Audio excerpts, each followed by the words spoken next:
The second phase of the architecture process is called Schematic Design. It's where we refine your floor plans and the massing of the project. Our concept-driven approach takes the diagrams from phase 1, refines them, and allows the design to evolve. In addition to studying the building's massing, we will also start to explore and refine the building's floor plans. The floor plan presentation is the first presentation you can expect during this phase.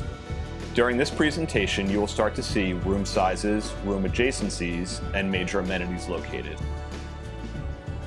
The second presentation during this phase are the massing studies. This is where you literally see your home take shape. In the massing presentation, we're using an iterative approach to show you the form evolving. Simultaneously, the exterior elevations with the door and window placements are starting to take shape.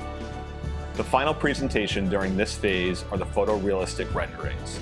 These renderings will be the first time you're seeing your new home. And this is really the exciting part for our team. It's where we show your project coming to life. Sometimes we ask for reference images so we can better understand what your expectations are for building materials, for color, and for form. This is our favorite presentation to present to you. Keep watching to see the next phase of the architecture process.